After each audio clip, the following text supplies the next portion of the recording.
Assalomu alaykum qadrli futbol ixlosmandlari, e'tiboringiz markazida Futbol maydoni kanali. Kanalimizga obuna bo'lib, videolarimizga like bosishni unutmang. Demak, biz boshladik. Angliya Kubogi City comeback evaziga Dortmundni taslim etib, yarim finalga yo'l oldi. Husanov bir taym harakat qildi. Ekspertlar o'yini qovushmagan Husanovni qanday baholadi?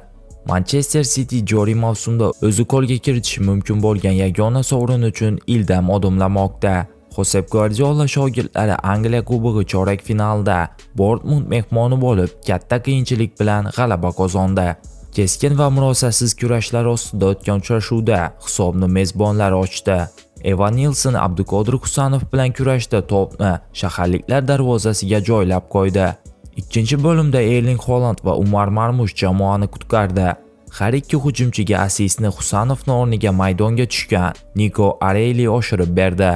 Abduqodir Husanov 5 ball. Birinchi 45 daqiqalik O'zbekiston milliy terma jamoasi o'yinchisi uchun juda og'ir keldi.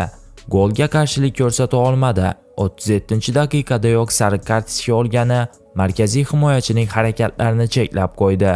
Bu holat Josep Guardiola tanaffusda uni almashtirishiga sabab bo'ldi. Manchester Cityning navbatdagi uchrashuvi 2-aprel APL doirasida Leicesterga qarshi bo'lib o'tadi. Hamyurtimizga omad tilab qolamiz. Bugungi dasturimiz shundan iborat edi. Video sizga ma'qul kelgan bo'lsa, bir dona like bosishingizni va o'z fikringizni kommentariyada yozib qoldirishingizni so'rab qolamiz. E'tiboringiz uchun katta rahmat.